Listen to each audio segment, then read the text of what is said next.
বিশ্বকাপের আগে বল টাচই করা হবে না, মজা করে গেল সপ্তাহে এমন কথাই বললেন লামিনে ইয়ামাল। ভাবতে কিছুটা অন্যরকম লাগে, খেলবেন ফুটবল বিশ্বকাপ অথচ মাস পেরিয়ে গেলেও পায়ে বল পাওয়া যাচ্ছে না। আর এভাবে বিশ্বকাপের মঞ্চে আপনাকে খেলতে হবে যখন কিনা গ্রেটেস্ট শো অন আর্থের বাকি 18 দিন।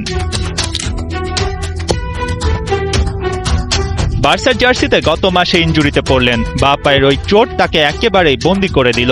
ইয়ামাল মাত্র 18 বছর বয়সে স্পেনের জার্সিতে বিশ্বকাপটা খেলতে যাচ্ছেন। 18 দিন বাকি থাকতে তাকে নিয়ে একটু বন্দনা করা যাক। দারুণ মৌসুম কাটানোর পর ঝরঝরে শরীরে উত্তর আমেরিকায় হাজির হওয়া যাচ্ছে না, আফসোসটা বোধহয় এটুকুই।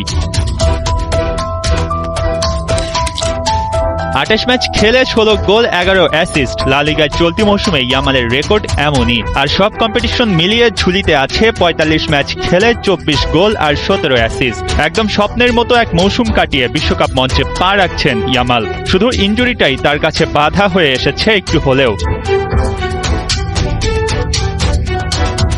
ইয়ামালকে নিয়ে কোনো ধরনের ঝুঁকি নেবে না স্পেন ম্যানেজমেন্ট। কেপ ভার্দে আর সৌদি আরবের বিপক্ষে ম্যাচটা খেলবেন না তিনি। মুন্ডো দেপোর্টিভোর খবর এমনই বলছে। উরুগুয়ের বিপক্ষে গ্রুপ পর্বের শেষ ম্যাচে মাঠে নামতে যাচ্ছেন এই তরুণ তুর্কি।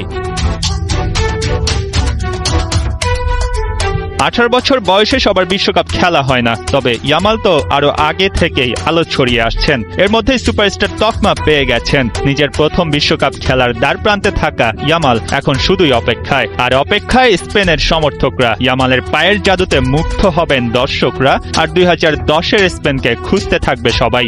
বাড়ছে আরেকটা ট্রফি জয় দেখার তৃষ্ণা।